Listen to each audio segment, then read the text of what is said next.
अस्सलाम वालेकुम, कैसे हैं आप सब। तो आज हम स्टार्ट करने जा रहे हैं एक्सरसाइज 6C का क्वेश्चन नंबर 1। तो मेरे पास ये थिंक न्यू सिलेबस मैथमेटिक्स की बुक 1 है और उसका ये चैप्टर नंबर 6 चल रहा है। मैंने इस चैप्टर के नेम से एक सेपरेट प्लेलिस्ट बनाई हुई है, उसका लिंक भी नीचे डिस्क्रिप्शन में दिया हुआ है ताकि आप लोगों को उस चैप्टर से रिलेटेड तमाम सॉल्यूशंस एक जगह पर आसानी से इसी प्लेलिस्ट में मिल सकें। इसके अलावा आपको डिस्क्रिप्शन में मेरे सोशल अकाउंट्स के लिंक यानी मेरे फेसबुक प्रोफाइल, मेरी इंस्टाग्राम प्रोफाइल और मेरा ईमेल आईडी भी मिल जाएगा। आप इन्हीं अकाउंट्स के थ्रू अपने क्वेश्चंस को, सजेशंस को मुझ तक भी पहुंचा सकते हैं। तो आइए स्टार्ट करते हैं क्वेश्चन नंबर 1 को। तो इसकी स्टेटमेंट आपको सामने स्क्रीन पे लिखी हुई नजर आ रही है। तो यहाँ पे मेंशन्ड है simplify each of the following expressions. तो आपको कहा जा रहा है कि क्वेश्चन नंबर 1 के डिफरेंट पार्ट्स में डिफरेंट एक्सप्रेशंस दी गई हैं, आपने इन तमाम एक्सप्रेशंस को सिंपलीफाई करके दिखाना है। सिंपलीफाई करने का मतलब होता है चीजों को सिंपलर टर्म्स में एक्सप्रेस करना। जो चीजें ऐड हो सकती हैं उनको ऐड कर देना, किसी में कुछ कैंसिलेशन हो सकती है कैंसिलेशन कर देना। ये तमाम चीजें ही आपको हेल्प करेंगी किसी भी एक्सप्रेशन को सिंपलीफाई करने में। तो नीचे ए पार्ट लिखा हुआ है, यहाँ पे मैं इसको पढ़ देता हूँ। यहाँ पे मेंशन्ड है 1/4x plus 1/5y minus 1/6x minus 1/10y। तो यहाँ पे आपको टोटल 4 टर्म्स नजर आ रही हैं। आप इनको 4 फ्रैक्शंस भी बोल सकते हैं और इन फ्रैक्शंस के दरमियान आपको प्लस का और माइनस का सिंबल नजर आ रहा है। जब भी आपने फ्रैक्शंस को ऐड या सब्ट्रैक्ट करना होता है, हम कोशिश करते हैं उनके डिनोमिनेटर्स को सेम बनाएं। एलसीएम की मदद से भी बना सकते हैं, आप खुद से अगर चीज पहचान लेते हैं तब भी बना सकते हैं। और इस तरीके से सेम बनाकर हम चीजों को सॉल्व करें, इस तरह हम एक्सप्रेशंस को या आप कह लें फ्रैक्शंस को सिंपलीफाई कर पाते हैं। तो जब भी आपके पास ऐसी एक्सप्रेशंस लिखी हुई हैं जिसमें आपके पास डिफरेंट वेरिएबल्स या आप कह लें लेटर्स इन्वॉल्व हो, तो आपने कोशिश करना है आपने एक जैसे वेरिएबल्स को अलग अलग ग्रुप कर लेना है, एक जैसे वेरिएबल्स को साथ कर लेना है। इसी को हम ये भी कह सकते हैं कि आपने लाइक टर्म्स को अलग करना है। यानी लाइक टर्म्स का मतलब होता है ऐसे टर्म जिसमें सेम वेरिएबल या लेटर अपीयर हो रहा हो विद सेम पार्ट। जैसे आप देखें यहाँ पे जो सबसे पहली टर्म है वो है 1/4x और यहाँ पे जो थर्ड टर्म है वो है -1/6x। दोनों टर्म में सेम वेरिएबल आपको x लिखा हुआ नजर आ रहा है। तो आपने इन टर्म्स को जो एक जैसी दिख रही है जिनमें सेम वेरिएबल या आप कह लें सेम लेटर मौजूद है, उनको पहले सेपरेट करना है। तो आइए स्टार्ट करते हैं पहले इसी चीज से। तो यहाँ पे लिखा हुआ 1/4x, मैं इसको यहाँ पे लिखूंगा 1/4x, ठीक है। और यहाँ पे आगे आप देखें ये थर्ड वाली टर्म में लिखा हुआ है -1/6x। जो भी टर्म आप लिखेंगे उसका जो पीछे साइन है वो यूज करेंगे। इसके पीछे माइनस है तो आप यहाँ पे लिख देंगे -1/6x। आपने x वाली टर्म से अलग कर ली, अब y वाली टर्म्स को अलग करते हैं। देखिए यहाँ पे भी y वाली टर्म है सेकंड में और लास्ट में भी y वाली टर्म है। तो आप कोशिश करें हमेशा उन टर्म्स को पहले लिखा करें जिनके पीछे प्लस का साइन है। तो ये 1/5y के पीछे प्लस का साइन है, मैं इसलिए पहले इसको लिखूंगा। तो ये हो जाएगा 1/5y, ठीक है। और लास्ट में हो जाएगा माइनस ये वाला 1/10y। तो देखिए जो भी मैंने फ्रैक्शन लिखी है, जो भी आप टर्म बोल रहे हैं जनरली लिखी है, उसके जो पीछे साइन है वही मैंने यूज किया है। x वाली टर्म से अलग होगी, y वाली टर्म से अलग होगी। अब हम इन दोनों फ्रैक्शंस को अलग से सॉल्व करेंगे, इन दोनों फ्रैक्शंस को अलग से सॉल्व करेंगे। और सॉल्व करने के लिए आपको इनका डिनोमिनेटर सेम बनाना पड़ेगा। तो आपको पता है जब भी फ्रैक्शंस को हम प्लस या माइनस करते हैं इनके डिनोमिनेटर सेम बनाते हैं। अब डिनोमिनेटर सेम बनाने के लिए जो डिनोमिनेटर्स हैं इनका आप एलसीएम निकालते हैं। जैसे 4 और 6 लिखा हुआ है तो हम पहले 4 और 6 का एलसीएम निकालेंगे। एलसीएम आपको निकालना आता है, 2 2 टाइम्स 4 होता है, 2 3 टाइम्स 6, 2 1 टाइम्स 2 होता है, 3 वैसे का वैसे ही, और 3 1 टाइम्स 3 होता है, और ये 1 तो वैसे उतारना होता है, ये वैसे का वैसे ही। इन तमाम नंबर्स को मल्टीप्लाई कर दें, 2 2 टाइम्स 4, 4 3 टाइम्स 12, तो आपको एलसीएम पता चल जाएगा वो कितना आ रहा है, वो आ रहा है 12। यानी 4 और 6 का एलसीएम 12 है, इसका मतलब आप इनको 12 बना सकते हैं। अब कैसे 12 बनाएंगे, आपको पता है कुछ नंबर से मल्टीप्लाई करना पड़ेगा। 4 को 12 बनाने के लिए 4 3 टाइम्स 12 होता है, नीचे 3 से मल्टीप्लाई करना पड़ेगा। तो जिससे नीचे करेंगे उसी से ऊपर भी मल्टीप्लाई करेंगे। तो आप देखें मैं यहाँ पे क्या करने लगा हूं, मैं ऊपर भी 3 से मल्टीप्लाई करने लगा हूं। तो 3 1 टाइम्स कितना हो जाएगा 3, मैं यहाँ पे लिख भी देता हूं, मैं ऊपर भी 3 से मल्टीप्लाई कर रहा हूँ, ये मैंने कर दिया। और नीचे भी मैं 4 को भी 3 से मल्टीप्लाई कर रहा हूँ, ये मैंने कर दिया, 4 मल्टीप्लाई बाय 3। जिससे नीचे मल्टीप्लाई करेंगे उसी से ऊपर करेंगे। क्यों किया, क्योंकि नीचे 12 बनाना है। आगे x वैसे का वैसे ही, इधर भी ऐसे ही करें। 6 को 12 बनाना है, 6 2 टाइम्स 12 होता है, नीचे को भी 2 से मल्टीप्लाई कर दें। 6 को मैंने कर दिया, ऊपर भी जो 1 लिखा हुआ है इसको भी आप 2 से कर दें, मैंने मल्टीप्लाई कर दिया, और साथ x वैसे लिख दें। ये x इन सब से मल्टीप्लाई हो रहा है इसलिए इसमें कंफ्यूज ना होइएगा, ठीक है। x के साथ ही है, मल्टीप्लाई हो रहा है, ठीक है। अब इसी तरीके से यहाँ पर आपने करना है। ये भी 2 फ्रैक्शंस हैं, इनको भी सॉल्व करने के लिए डिनोमिनेटर सेम बनाना पड़ेगा। 5 और 10 लिखा हुआ है, ये चीज याद रखें जब भी 2 ऐसे नंबर्स आपके पास लिखे हों जिनमें से एक नंबर दूसरे के टेबल पर आता हो। जैसे आप देखें 10 जो है ना वो बेसिकली 5 के टेबल पर आता है। तो जो बड़ा नंबर होता है ना उसी को हम एलसीएम बोलते हैं। आप वैसे खुद भी निकालना चाहें एलसीएम तो निकाल सकते हैं, तो 10 ही मिलेगा। अगर आपने वैसे मैनुअल प्रोसेस से निकालना हुआ तो इस तरह 5 और 10 लिखें। आप जानते हैं 2 5 टाइम्स 10 होता है, 5 वैसे का वैसे ही, और 5 1 टाइम्स 5, 5 1 टाइम्स 5, इंटू और 5 को मल्टीप्लाई करें तो 10 ही मिलता है आपको एलसीएम, ठीक है। इस तरह भी आप कर सकते हैं। तो इसका मतलब नीचे इधर डिनोमिनेटर में 10 बनाना है। तो इस दूसरी फ्रैक्शन में तो डिनोमिनेटर में 10 है, इस पहली वाली में नहीं है, इस वाली में 1/5 में। तो 5 को 10 बनाने के लिए आपको 2 से मल्टीप्लाई करना पड़ेगा, जिससे नीचे करेंगे उसी से ऊपर, ऊपर जो 1 लिखा हुआ है इसको भी 2 से मल्टीप्लाई कर दें, ये मैंने कर दिया, और यहाँ पे साथ y वैसे का वैसे ही, और इस फ्रैक्शन में तो कोई भी चेंजेस करने की जरूरत नहीं है, यहाँ पे 1/10 और y साथ वैसे का वैसे ही। अब इनको फर्दर सॉल्व कर लें तो देखें ये हो जाएगा 3 मल्टीप्लाई बाय 1 3, और साथ x भी है तो ये हो जाएगा 3 1 टाइम्स 3 और साथ x, तो आप इसको इस तरह लिख सकते हैं 3x, इससे आपको ज्यादा आसानी हो जाएगी। तो आप इस x को इधर ऊपर भी लिख सकते हैं, इधर अलग से साइड पे भी लिख सकते हैं, कोई इशू नहीं है। तो यहाँ पे इस तरह की लाइन 4 3 टाइम्स कितना होता है, वो होता है 12। इसी तरीके से यहाँ पे 1 2 टाइम्स 2, और 2 को x से आगे मल्टीप्लाई करें तो वो हो जाएगा 2x, और नीचे 6 2 टाइम्स 12। अब इधर भी ऐसे करेंगे 2 1 टाइम्स 2, और इसके आगे y है तो 2y टाइम्स कितना हो जाएगा, वो हो जाएगा 2y, और नीचे 5 2 टाइम्स कितना हो जाएगा 10, और ये लास्ट वाला तो बहुत सिंपल है, 1y टाइम्स कितना होता है 1y, ठीक है, और नीचे क्या हो जाएगा 10। आप इन वेरिएबल्स को अलग से करके इस लाइन के आगे भी लिख सकते हैं और इस लाइन के एग्जैक्टली ऊपर भी लिख सकते हैं, दोनों के मीनिंग सेम होते हैं। अब जब आपके पास फ्रैक्शंस के डिनोमिनेटर सेम हो जाते हैं तो आप उन डिनोमिनेटर्स को एक दफा लिखते हैं और उनके ऊपर टर्म्स को as it is note down करते हैं। यानी इनका डिनोमिनेटर सेम है ना, तो आप इस 12 को नीचे एक दफा लिखेंगे और ऊपर लिख लेंगे 3x माइनस 2x। इधर भी ऐसे ही करेंगे, यहाँ पे भी डिनोमिनेटर सेम है, 10 को एक दफा, और जो चीज ऊपर लिखी हुई है उनको as it is 2y minus 1y। तो अब देखिए 3x माइनस 2x क्या होता है, 3x माइनस 2x होता है 1x, 3 माइनस 2 कितना होता है 1, और साथ वेरिएबल x वैसे का वैसे ही, और नीचे आपके पास क्या आ जाएगा, नीचे आपके पास 12 वैसे का वैसे ही, ठीक है। इधर भी आप ऐसे करें, प्लस का साइन, 2y माइनस 1y कितना होता है 1y, 2 में से 1 जाएगा 1, और साथ y वैसे, और नीचे 10 वैसे का वैसे ही। तो ये आपका आंसर आ गया। इसको आप ऐसे भी लिख सकते हैं, इसमें कंफ्यूज ना होइएगा कि 1/12 जो है इसको आप अलग से लिख लें इस तरीके से, और x को इधर अलग से करके लिख लें इस लाइन के अलावा, यूं भी लिख सकते हैं, दोनों के मीनिंग सेम है। इस 1/10 को आप ऐसे लिख लें, ठीक है, और y को आप इधर अलग से लिख लें, इनके मीनिंग सेम ही बनते हैं। आप चाहे मल्टीप्लाई करके इस तरह लिख लें जैसे मैंने लिखे हैं, चाहे ऐसे लिख लें, दोनों आंसर्स ठीक है। तो आप देखें अब इससे आगे हम सॉल्व नहीं कर सकते क्योंकि इस टर्म में x आ रहा है, इस टर्म में वेरिएबल y आ रहा है, इससे ज्यादा हम इसको फर्दर ऐड नहीं कर सकते। यही हमारी फाइनल फॉर्म है, यही सिंपलेस्ट फॉर्म है। तो उम्मीद है आपको तमाम चीजें समझ आई होंगी इस ए पार्ट की। अब चलते हैं इसके नेक्स्ट पार्ट की तरफ। तो अब आपको सामने स्क्रीन पर पार्ट नंबर बी लिखा हुआ नजर आ रहा है। तो यहाँ पे लिखा हुआ है 2/3a minus 1/7b plus 2a minus 3/5b, ठीक है। अब हमने इन तमाम फ्रैक्शंस को सिंप्लीफाई करके दिखाना है जिनके दरमियान आपको एडिशन या सब्ट्रैक्शन का सिंबल नजर आ रहा है। तो पहला स्टेप तो वही है जो पिछले आपको पार्ट में बताया है कि वो टर्म्स जिनमें एक जैसा वेरिएबल या लेटर इन्वॉल्व है उनको सेपरेट कर लें, उनको ग्रुप कर लें। तो आप देखिए यहाँ पे जो आपके पास पहली टर्म है उसमें भी a मेंशन्ड है और इधर तीसरी टर्म में भी a मेंशन्ड है, तो इनको सेपरेट कर लें। तो पहले हम लिखेंगे 2/3a और उसके बाद लिखेंगे ये प्लस 2a। तो ये देखिए मैंने a वाली टर्म्स को अलग कर लिया। अब b वाली टर्म्स को अलग करें, तो यहाँ पे आप देखें ये वाली टर्म जो है सेकंड वाली इसमें b आ रहा है और लास्ट वाली टर्म में भी b आ रहा है। तो आपने कोशिश करना होता है कि जो टर्म के पीछे प्लस का साइन है उसको पहले लिखें। अगर आपके पास दोनों टर्म्स ऐसी हैं जिनमें प्लस का साइन नहीं है तो आप फिर किसी को भी पहले या बाद में लिख सकते हैं। तो मैं यहाँ पे इस वाली टर्म को पहले लिख रहा हूँ, सेकंड वाली को, ये है -1/7 और b, और यहाँ पे लिखा हुआ है -3/5 और इसके साथ भी यहाँ पे ये b मल्टीप्लाई हो रहा है। अब ये a वाली टर्म्स को हमने अलग से सॉल्व करना है, b वाली टर्म्स को हमने अलग से सॉल्व करना है। अब यहाँ पर एक स्टेप और आपने करना है जो कि बड़ा इंपॉर्टेंट है, इसी का आपने ख्याल रखना है। जब भी इस तरीके से जिस तरह ये लास्ट वाली 2 फ्रैक्शंस आपको लिखी हुई नजर आ रही हैं, इनके दरमियान जो है आपको माइनस का साइन नजर आ रहा हो और पहली वाली फ्रैक्शन के पीछे भी माइनस का साइन नजर आ रहा हो, तो बेहतर यहाँ पे ये होता है कि आप यहाँ पे माइनस को बाहर निकाल लिया करें, माइनस को कॉमन निकाल लिया करें। कैसे, मैं यहाँ पे आपको बताता हूँ। आप यहाँ पे लिख सकते हैं 2/3a, ये 2a के नीचे कुछ भी नहीं लिखा हुआ, जिस टर्म के नीचे कुछ ना लिखा हो आप खुद से अपनी आसानी के लिए वहां पे 1 यूज कर सकते हैं। तो मैं इसलिए यहाँ पे 1 यूज कर रहा हूँ, ये मैंने नीचे 1 लिख लिया, ना भी लिखें तो भी ठीक है। तो मैं आपको ये बता रहा था कि जब भी आपको 2 फ्रैक्शंस ऐसी हो कि उनके पीछे आपको माइनस का साइन नजर आ रहा हो, तो बेहतर ये होता है कि आप माइनस के साइन को बाहर लिखें और यहाँ पे राउंड ब्रैकेट्स का यूज करें। तो राउंड ब्रैकेट्स जब भी लगाते हैं और बाहर माइनस का साइन होता है, अंदर साइन हर टर्म का चेंज कर देते हैं। अगर प्लस होती है माइनस बना देते हैं उन फ्रैक्शंस को, माइनस वाली होती है साइन के साथ तो प्लस बना देते हैं। तो ये -1/7b तो हो जाएगा +1/7b। इसको आप ऐसे लिख लें जैसे मैंने लिखा, इसके पीछे कोई साइन नहीं है, यानी प्लस ही है, और ये वाला माइनस भी इस वाले माइनस की वजह से क्या हो जाएगा, प्लस हो जाएगा। तो यहाँ पे आ जाएगा 3/5b।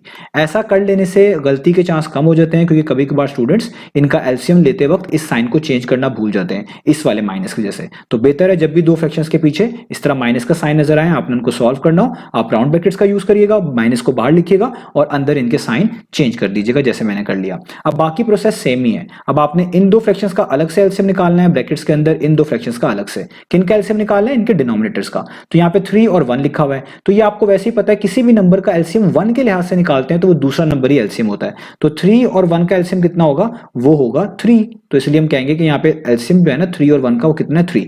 यानी आप इनके डिनोमिनेटर में 3 बना सकते हैं। तो पहली वाली फ्रैक्शन के नीचे तो पहले से 3 है तो इसको तो वैसे ही लिख लेंगे। दूसरी वाली फ्रैक्शन को 3 बना सकते हैं, कैसे? 1 लिखा हुआ है तो 1 को 3 टाइम्स करने से 3 आता है, तो नीचे भी 3 से मल्टीप्लाई कर दें, और जो ऊपर 2 लिखा हुआ है इसको भी 3 से मल्टीप्लाई कर दें, ये मैंने कर दिया। और ए 7 यहाँ पर अलग से लिख लें, ऊपर 7 भी लिख सकते हैं, कोई इशू नहीं है। यहाँ पर अब ब्रैकेट्स के अंदर हमने सारी चीजों को सॉल्व करना है। यहाँ पे लिखा हुआ है 5 और यहाँ पे लिखा हुआ है 7। ये भी चीज है, ये रूल याद रखिएगा, जब भी आपके पास यहाँ पे दो नंबर्स ऐसे लिखे हो जो कि प्राइम हो तो उनको मल्टीप्लाई करके उनका एलसीएम पता चल जाता है। तो 5 और 7 है ना, तो 5 और 7 का एलसीएम क्या होगा? इन दोनों को जस्ट मल्टीप्लाई कर दें। 5 7 टाइम्स कितना होता है? वो होता है 35। तो इनका एलसीएम 35 होगा। मैनुअल मेथड से भी, जो पिछले पार्ट्स में बताया उस तरह भी निकाल सकते हैं। ये मेथड सिर्फ तब वर्क करता है जब दोनों के दोनों प्राइम हो, वैसे आप इस तरह मल्टीप्लाई करके मत निकालिएगा। तो 35 का मतलब है नीचे आप 35 बनाएंगे डिनोमिनेटर में, तो 7 5 टाइम्स 35 होता है, इसको 5 से मल्टीप्लाई करेंगे। ऊपर 1 5 टाइम, ऊपर ही 5 से करना पड़ेगा तो ऊपर 1 5 टाइम्स करना पड़ेगा इस तरीके से। और ये 20 वैसे ही इधर 5 को 35 बनाना है तो 5 7 टाइम्स 35 होता है, नीचे भी 7 से मल्टीप्लाई करेंगे और ऊपर भी 3 को 7 से करना पड़ेगा। और b 7 वैसे ही, ये जो b यहाँ पे लिखे हुए ये भी मल्टीप्लाई हो रहे हैं, इधर भी जो a लिखे हुए इनको मैं अगर बॉल नहीं रहूंगा तो ये आप समझ जाएगा ये ऊपर वाली तमाम टर्म्स के साथ मल्टीप्लाई हो रहे हैं। तो आगे चलते हैं, तो यहाँ पे आ जाएगा 2/3a, यहाँ पे आ जाएगा 2 3 टाइम्स 6 ये हो जाएगा, और नीचे 3 1 टाइम्स 3 ये हो जाएगा इस तरीके से। और यहाँ पे आपके पास माइनस, यहाँ पे भी आप देखें ऊपर 5 1 टाइम्स 5, नीचे 7 5 टाइम्स 35, और यहाँ पर b वैसे का वैसे, प्लस का साइन, यहाँ पे 3 7 टाइम्स 21, नीचे 5 7 टाइम्स 35, और इधर भी ये b वैसे का वैसे, यहाँ तक कर लिया। अब अगला स्टेप है, जब डिनोमिनेटर सेम हो जाए तो आपको पता है उनको इस तरह लिखते हैं, हम एक लाइन लगाएंगे, इन दो के डिनोमिनेटर सेम है 3 है, उसको एक दफा लिखेंगे और ऊपर वाले टर्म्स को एक साथ, तो 2 और a है यानी 2a, प्लस 6 और a यानी 6a। ठीक हो गया। इधर भी ऐसे ही करेंगे राउंड ब्रैकेट्स के अंदर, तो यहाँ पे आप देखें डिनोमिनेटर दोनों का सेम है, वो 35 है, तो यहाँ पे डिनोमिनेटर वैसे ही ऊपर 5 मल्टीप्लाई बाय b है जिसको आप 5b लिखेंगे, प्लस का साइन 21 मल्टीप्लाई बाय b है जिसको आप 21b लिखेंगे। फर्दर सॉल्व करेंगे यहाँ पर हम, तो 2a प्लस 6a कितना हो जाएगा? वो हो जाएगा 8a, दोनों प्लस हो रहे हैं, 6 + 2 8 होता है, तो ये हो जाएगा 8a/3। ठीक है। और माइनस का साइन, यहाँ पे 21 और 5 ऐड हो रहे हैं, 21b + 5b है, यानी 21 में 5 ऐड करेंगे 26 आ जाएगा, यानी 26b आ जाएगा। और अब क्योंकि ये चीजें सॉल्व हो चुकी हैं तो ब्रैकेट्स लगाने की जरूरत नहीं है, तो अब यहाँ इस स्टेप में आप ब्रैकेट्स को हटा देंगे और नीचे 35 वैसे का वैसे आ जाएगा। इसी आंसर को आप ऐसे भी लिख सकते हैं कि आप लिख लें 8/3 और a को थोड़ा सा सेपरेट करके लिख लें, माइनस इधर लिखा हुआ है 26/35 और इधर इस b को सेपरेट करके लिख लें। इस तरह लिखा हो या इस तरह लिखा हो, दोनों के मीनिंग सेम रहते हैं, आंसर सेम है। तो उम्मीद है आपको इसका ये b वाला पार्ट भी समझ आ गया होगा। अब चलते हैं इसके नेक्स्ट पार्ट की तरफ। तो अब आपको सामने स्क्रीन पर पार्ट नंबर सी लिखा हुआ नजर आ रहा है, तो यहाँ पर भी आपको 4 टर्म्स नजर आ रही हैं फ्रैक्शन की फॉर्म में। पहली है 5/9c, आगे है +3/4d, उसके आगे है -7/8c और लास्ट में है -4/3d। ये c d जो लिखे हुए हैं ये सारे के सारे मल्टीप्लाई हो रहे हैं इस पूरी फ्रैक्शन से। यूं भी कह सकते हैं कि ये जो c और d लिखे हुए हैं ये मल्टीप्लाई हो रहे हैं इसके न्यूमरेटर से। दोनों तरीके से आप इसको समझ सकते हैं। तो पहला मैंने आपको स्टेप बता ही दिया कि जब भी इस तरह की एक्सप्रेशन आए जिसमें डिफरेंट वेरिएबल या लेटर्स इन्वॉल्व हो, तो लाइक टर्म्स वाला रूल आपने समझना है कि वो टर्म जिसमें एक जैसा वेरिएबल आपको लिखा हुआ नजर आ रहा है विद सेम पर, उनको आप सेपरेट करते जाएंगे। जैसे आप देखें जो पहली वाली आपके पास टर्म है, जो पहली वाली फ्रैक्शन है उसमें भी c लिखा हुआ है और यहाँ पे जो थर्ड वाली फ्रैक्शन है उसमें भी c लिखा हुआ है, तो इनको अलग कर लें। तो हम सबसे पहले लिखेंगे 5/9c और उसके आगे ये वाली टर्म आएगी। हर टर्म के जो पीछे साइन है वो यूज करते हैं, यहाँ पे माइनस है तो लिखेंगे 7/8c। ठीक है। अब c वाली टर्म से अलग कर लिए, अब d वाली टर्म से अलग करें, तो एक d वाली टर्म ये है और एक ये लास्ट वाली है। उसी टर्म को कोशिश किया करें पहले लिखा करें, या आप कह लें उसी फ्रैक्शन को पहले लिखा करें जिसके पीछे प्लस का साइन है, चीजें आसान रहती हैं। तो यहाँ पे आप देखें 3/4d लिखा हुआ है, इसके पीछे प्लस का साइन है, मैं इसलिए इसको पहले लिख रहा हूं। उसको भी लिख सकते हैं लेकिन उसके लिए फिर कुछ माइनस के साइन का ख्याल रखना पड़ता है, जो कि मैं अभी पिछले बी पार्ट में भी आपको समझाता आ रहा हूं। उससे बचने के लिए कोशिश ये करें कि प्लस वाली टर्म लिख लें, अदरवाइज आप माइनस वाली टर्म से भी कर सकते हैं। तो प्लस वाली टर्म ये वाली है 3/4d और आखिरी में है -4/3d। ठीक है। अब आपने पहले इन दो फ्रैक्शंस को अलग से सॉल्व करना है, फिर इन दो को अलग सॉल्व करना है। इनको सॉल्व करने का मतलब है इनके आपने पहले डिनोमिनेटर्स को सेम बनाना है, जिसके लिए आपको एलसीएम की जरूरत पड़ेगी। तो इनके डिनोमिनेटर्स में पहले वाली फ्रैक्शंस के 9 और 8 है, तो आप 9 और 8 का जो है एलसीएम ले लें, ठीक है। आप जानते हैं कि 8 जो है वो तो 2 के टेबल पर ही आता है, 2 4 टाइम्स, 9 वैसे लिखना पड़ेगा। 4 को फिर आप 2 पे डिवाइड कर सकते हैं, 2 2 टाइम्स, यहाँ पर 9 वैसे लिखना पड़ेगा, 2 1 टाइम्स, और अब यहाँ पे जो है आपको ये 2 1 टाइम्स कर लिए तो 9 वैसे का वैसे ही। अब 9 को फर्दर करें, ये 3 के टेबल में आता है, 3 3 टाइम्स, और 1 वैसे का वैसे ही, और 3 1 टाइम्स, और ये वाला 1 वैसे का वैसे ही। अब इन तमाम नंबर्स को आप मल्टीप्लाई कर लें, आपको एलसीएम पता चल जाएगा। 2 2 टाइम्स कितना होता है 4, 4 2 टाइम्स कितना होता है वो होता है 8, और 8 को 3 टाइम्स आप करेंगे कितना हो जाएगा वो होता है 24, और 24 को लास्ट में लिखे हुए 3 से मल्टीप्लाई करना है, तो 24 मल्टीप्लाई बाय 3 कितना होता है वो होता है 72।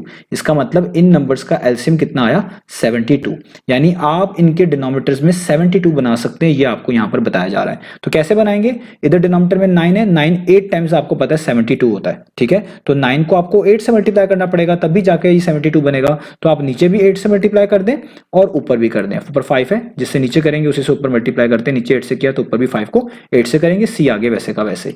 इधर 8 लिखा हुआ है, इसको 70 बनाना है तो 872 बनाना है, तो ये 8 9 टाइम्स होता है, तो नीचे भी 9 से कर दें और ऊपर भी 9 से कर दें। ऊपर 7 है तो इसको भी आप 9 से कर दें। देखिए नीचे 8 9 टाइम्स हो गया, ऊपर 7 9 टाइम्स हो गया, तो जो जिससे नीचे मल्टीप्लाई किया उसी से ऊपर किया, और सी 7 वैसे का वैसे ही। यहां पर आपके पास लिखा हुआ है 3 और यहाँ पे लिखा हुआ है 4, इसका एलसीएम भी आप यहाँ पे निकाल लें, क्योंकि अगली दो फ्रैक्शंस है, इनका एलसीएम अलग से निकालना पड़ेगा। तो 3 1 टाइम्स 3 होता है, 4 वैसे का वैसे ही, 2 2 टाइम्स 4 1 वैसे का वैसे ही, इधर 2 1 टाइम्स 2 और ये वाला 1 वैसे का वैसे ही। तो 3 2 टाइम्स 6 6 2 टाइम्स 12, तो एलसीएम कितना आ गया 12। तो इधर आप 12 बना सकते हैं, या आप एलसीएम ना भी निकालें, आपको वैसे ही पता चल जाता है, वैसे भी इसको कर सकते हैं। तो 4 को 12 बनाना है, तो 4 3 टाइम्स 12 होता है, तो नीचे 3 से मल्टीप्लाई करना पड़ेगा, तो ऊपर भी 3 से करना पड़ेगा। ऊपर पहले से 3 है, उसको भी देखिए मैंने 3 से मल्टीप्लाई कर दिया, डी वैसे ही रहा। इधर 3 को 12 बनाना है, डिनोमिनेटर में 3 लिखा हुआ, तो 3 4 टाइम्स 12 होता है, नीचे 4 से मल्टीप्लाई करना पड़ेगा, तो ऊपर भी 4 से आपको मल्टीप्लाई करना पड़ेगा, और डी 7 वैसे लिख देंगे। अब आप इनको सॉल्व कर लें, तो यहाँ पे पहली फ्रैक्शन को देखें, 5 8 टाइम्स लिखा हुआ वो होता है 40, नीचे 9 8 टाइम्स आपको पता है ये 72, और सी 7 वैसे का वैसे। यहाँ पे आपके पास आगे लिखा हुआ है 7 9 टाइम्स, 7 9 टाइम्स होता है 63, नीचे 8 9 टाइम्स 72, और 7 सी वैसे का वैसे। आगे प्लस का साइन, इधर देखें 3 3 टाइम्स कितना होता है 9, और ये 4 मल्टीप्लाई बाय 3 आगे 12, और ये डी 7 वैसे। ये डी बेसिकली इन पूरी फ्रैक्शन से मल्टीप्लाई हो रहा है, यूं भी कह सकते हैं डी 9 से मल्टीप्लाई हो रहा है। आगे माइनस का साइन, इधर 4 4 टाइम्स 16, नीचे 3 4 टाइम्स 12, और आगे डी 7 वैसे का वैसे। यहां तक हमने चीजों को मैनेज कर लिया। अब आप देखें इनके डिनोमिनेटर सेम हो चुके हैं, तो जो डिनोमिनेटर सेम होता है आपको पता है उनको एक एक दफा लिखते हैं। ये पहली दो फ्रैक्शन के सेम है, इसको 72 को एक दफा लिखेंगे, और जो ऊपर चीज लिखी हुई एज इट इज लिख देंगे। 40 multiply by C 40 C, 63 multiply by C 63 C. आगे प्लस का साइन, यहाँ पे भी दोनों के डिनोमिनेटर सेम है, 12 12, इसको 12 को आप एक दफा लिखेंगे। ये 9 मल्टीप्लाई बाय डी कितना है 9d, आगे माइनस का साइन, और आगे कितना है 16d। ठीक हो गया। अब यहाँ पर इनको सिंपली सॉल्व करें, ये प्लस 40c है, वो माइनस 63c है। प्लस माइनस क्या होता है माइनस, यानी माइनस करना है। एडिशन सब्ट्रैक्शन केस में जो साइन बनता है वो करना पड़ता है, तो प्लस माइनस माइनस बना तो माइनस करना है। तो आप क्या करें आसानी के लिए 63 में से 40 माइनस कर दें, 63 में से 40 निकालेंगे तो 23 आएगा, और c 7 वैसे ही आएगा। और साइन हमेशा एडिशन सब्ट्रैक्शन के केस में बड़ी टर्म का आता है, 63c बड़ी टर्म है, उसके पीछे माइनस का साइन है, तो आपको भी यहाँ पे माइनस का साइन लगाना पड़ेगा, और नीचे 72 वैसे का वैसे। यहाँ पे प्लस का साइन, अब यहाँ पे देखें ये है प्लस 9d और ये है minus 16d, plus minus minus, यानी यहाँ पे भी माइनस करना है। तो 16 में से 9 माइनस करें कितना आएगा 7, d 7 वैसे ही। अब यहाँ पर आपको एक माइनस का साइन लगाना पड़ेगा, क्योंकि जो बड़ी टर्म है वो 16d है, उसके पीछे माइनस का साइन है, आप यहाँ पे माइनस का साइन लगाएं। जब भी इस तरह दो आगे पीछे साइन आ रहे हो जो कि मल्टीप्लाई हो रहे हो, आप राउंड ब्रैकेट्स का यूज वहां पे कर लें तो बेहतर है, जैसे मैंने कर लिया। और नीचे आपके पास क्या आ गया 12, तो 9d माइनस 16d हो गया माइनस 7d, और इधर 40c माइनस 63c हो गया माइनस 23c। अब अगले स्टेप में हम इन ब्रैकेट्स को खोलते हैं, तो ये हो जाएगा माइनस 23 अपॉन 72 और 7c वैसे का वैसे। इसको आप 7 लिख लें, जिस तरह ऊपर लिखा हुआ है इस तरह अलग लिख लें तो भी ठीक है, आपको पहले ही बता चुका हूं। ब्रैकेट्स ओपन करेंगे तो ये वाला साइन इससे मल्टीप्लाई होगा, प्लस माइनस माइनस, और यहाँ पे क्या आ जाएगा 7, नीचे 12, और इधर d को आप इसके 7 के साथ ही लिख लें, थोड़ा सा हटके इस तरह लिख लें। दोनों के मीनिंग बिल्कुल ठीक है, दोनों का मतलब एक ही है। तो ये हमारा फाइनल आंसर आ गया। इससे आगे हम इसको सॉल्व नहीं कर सकते, क्योंकि पहली टर्म में c है, दूसरी में d है, तो यहां तक ही हमने इसको सॉल्व करना था। तो उम्मीद है आपको ये वाला पार्ट भी समझ आ गया होगा। अब चलते हैं नेक्स्ट पार्ट की तरफ। तो अब आपको सामने स्क्रीन पर पार्ट नंबर डी लिखा हुआ नजर आ रहा है। तो यहाँ पे मेंशन्ड है 2f minus 5/3h plus 9/4k minus 1/2f minus 28/5k और आखिरी में है प्लस 5/4h।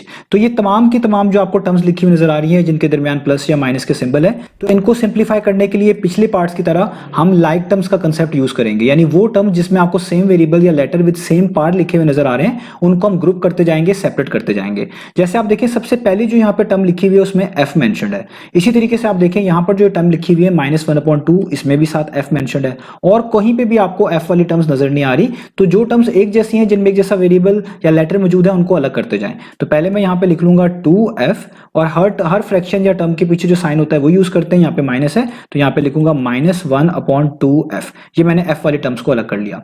अब आगे आप देखें हमारे पास यहाँ पे h वाली टर्म्स हैं। ये जो आपके पास लिखा हुआ है ये है -5/3h और यहाँ पर बिल्कुल एंड पे देखें यहाँ पे भी एक टर्म है जिसमें h आ रहा है प्लस 5/4h। और मैंने आपको बताया था जब भी कोई टर्म्स या फ्रैक्शंस लिखें कोशिश करें उस फ्रैक्शन को पहले लिखें जिसके पीछे प्लस का साइन है। अगर दोनों के पीछे प्लस का साइन ना हो तो फिर किसी को भी पहले लिख लें, तो इस तरह चीजें आसान हो जाती हैं। तो यहाँ पे जो ये आखिरी वाली टर्म है h वाली, इसमें पीछे प्लस का साइन है तो पहले मैं इसको लिख रहा हूँ, यहाँ पे लिखूंगा प्लस 5/4h और उसके बाद ये जो आखिरी टर्म है ये मतलब इसके बाद जो लिखनी है इसकी आखिरी होगी और इधर से दूसरी है वो है -5/3h। ये मैंने h वाली टर्म्स को भी अलग कर लिया।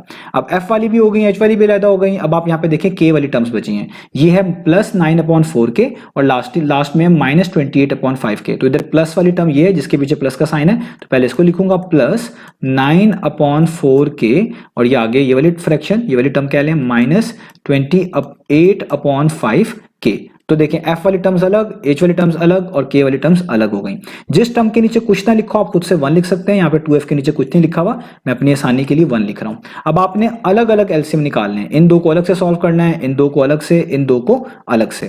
तो यहाँ पे आप देखिए 1 और 2 मेंशन्ड है, आपको डिनोमिनेटर सेम बनाने पड़ते हैं फ्रैक्शंस को एड स्प्लिट करने के लिए। तो 1 और 2 को सेम बनाने का मतलब इनका एलसीएम निकालें। और आपको मैं चीज बता चुका हूँ जब भी किसी नंबर का 1 के लिहाज से एलसीएम निकालते हैं तो दूसरा नंबर जो होता है 1 के अलावा वही उनका एलसीएम होता है। यानी 1 और 2 का अगर आप एलसीएम देखेंगे तो वो आपको क्या मिलेगा 2 ही मिलेगा, यानी आप इनके नीचे 2 बना सकते हैं। दूसरी फ्रैक्शन के नीचे 2 है, पहली के नीचे नहीं है, वो हम बना लेते हैं। 1 को 2 बनाने का तरीका क्या होता है, 1 को 2 से मल्टीप्लाई कर दें। तो नीचे 1 को 2 से करेंगे तो ऊपर वाले को भी 2 से करना पड़ेगा। तो यहाँ पे भी आप लिख दें 2 × 2। ये f यहीं पे साथ लिख लें या थोड़ा सा अलग करके लिख लें, दोनों के मीनिंग सेम है।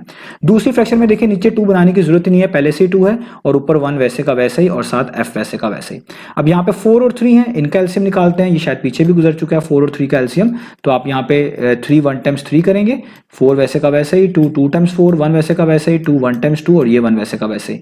इन सबको मल्टीप्लाई करें तो 3 2 × 6 और 6 2 × 12, यानी इनका एलसीएम कितना आता है 12, यानी आप इनको 12 बना सकते हैं डिनोमिनेटर्स को। तो 4 को 12 कैसे बनाएंगे, 4 3 × 12 होता है, नीचे 3 से मल्टीप्लाई कर दें, ऊपर 5 को भी 3 से कर दें, ये मैंने कर दिया और साथ h वैसे का वैसे ही। इधर 3 को डिनोमिनेटर में कैसे 12 बना सकते हैं, 3 4 × 12 होता है, नीचे 4 से कर दें, ऊपर भी 5 को 4 से कर दें, ये मैंने कर दिया और साथ ये वाला h वैसे का वैसे ही। इनको भी हमने सॉल्व कर लिया। आगे चलते हैं। तो ये दो फ्रैक्शन है जिनके डिनोमिनेटर में 4 और 5 लिखा हुआ है, इनका एलसीएम आप निकालेंगे 4 और 5 का। तो 2 2 × 4, 5 वैसे का वैसे ही, 2 1 × 2, 5 वैसे का वैसे ही, 5 5 पे डिवाइड होगा, 5 1 × 5, ये 1 वैसे का वैसे ही। तो 5 2 × 10 और 10 2 × 20, यानी इनका एलसीएम कितना आ गया 20। तो आप इनको 20 बनाएंगे। तो इधर डिनोमिनेटर में 4 लिखा हुआ, 4 को 20 बनाने के लिए 4 5 टाइम्स करना पड़ेगा। तो नीचे 5 टाइम्स करेंगे तो ऊपर भी 9 को 5 टाइम्स ही करेंगे, 5 से मल्टीप्लाई और k वैसे का वैसे। इधर 5 को 20 बनाना है डिनोमिनेटर में तो 5 4 × 20 होता है, नीचे 4 से करेंगे तो ऊपर लिखे हुए 28 को भी 4 से करेंगे और साथ k वैसे का वैसे ही आ जाएगा। अब इनको सॉल्व कर लेते हैं फर्दर। तो 2 2 टाइम्स कितना होता है 4, नीचे 2 1 × 2 और साथ f वैसे का वैसे ही। इधर 1/2 वैसे का वैसे ही, f वैसे का वैसे ही। यहाँ पे 5 3 टाइम्स कितना होता है 15, नीचे 4 3 टाइम्स 12 और साथ h वैसे का वैसे ही। इधर 5 4 टाइम्स 20 और नीचे 3 4 टाइम्स 12 और ये वाला h वैसे का वैसे ही। इधर 5 या 9 टाइम्स कह लें, 9 5 टाइम्स कह लें, वो कितना होता है 45, नीचे 4 5 टाइम्स 20 और ये साथ k वैसे का वैसे ही। इधर आपने 28 को 4 से मल्टीप्लाई करना है। तो 28 को 4 से करेंगे तो आएगा 112। तो यहाँ पे 112, नीचे 5 4 टाइम्स 20 और k साथ वैसे का वैसे ही। ठीक है। अब आपको पता है कि जब भी किसी भी 2 या 2 से ज्यादा फ्रैक्शन के डिनोमिनेटर सेम हो जाए हम इस तरह लिखते हैं उनको, हम एक लाइन डालेंगे जो सेम डिनोमिनेटर है एक दफा और ऊपर तमाम टर्म्स एक जैसे। जैसे ये 4f लिखा हुआ है तो इसको आप लिखेंगे इस तरह 4f, ये 1 × f है यानी 1f, तो इसको आप लिखेंगे ऐसे। इधर भी आप देखें दोनों फ्रैक्शंस के डिनोमिनेटर सेम है तो आप इधर लिखेंगे 12 और ऊपर 15 एच साथ वैसे ही माइनस ये 20 और ये वाला एच साथ इसके वैसे ये मल्टीप्लाई हो रहे होते हैं, साथ लिखते हैं। यहाँ पे आप देखें 20 है नीचे, तो यहाँ पे 20, दोनों के डिनोमिनेटर 20 है, तो 20 और यहाँ पे आ जाएगा 45 मल्टीप्लाई बाय के, यानी 45k माइनस 112 मल्टीप्लाई बाय के। अब इनको सॉल्व कर लें, ये है 4f माइनस 1f, 4 में से 1 माइनस करना है, सिंपल है। तो 4 माइनस 1 कितना होता है 3, यहाँ पे आप लिखेंगे 3, नीचे आएगा 2 और f साथ वैसे ही। ये f आप थोड़ा सा साइड पे करके लिख लें, बिल्कुल 3 के साथ लिख लें, एक ही बात है। बस ये याद रखिएगा 4f माइनस 1f कितना होता है, वो होता है 3f, जो मैंने यहाँ पे लिख दिया है। आगे प्लस का साइन, अब देखें यहाँ पर 15 माइनस 20 लिखा हुआ है, 15h माइनस 20h, ये प्लस है ये माइनस है। प्लस माइनस क्या होता है, माइनस, यानी आपने माइनस करना है। तो 20 में से 15 माइनस करेंगे तो आपके पास आएगा 5, एच वेरिएबल साथ वैसे का वैसे ही, और साइन बड़ी टर्म का आता है।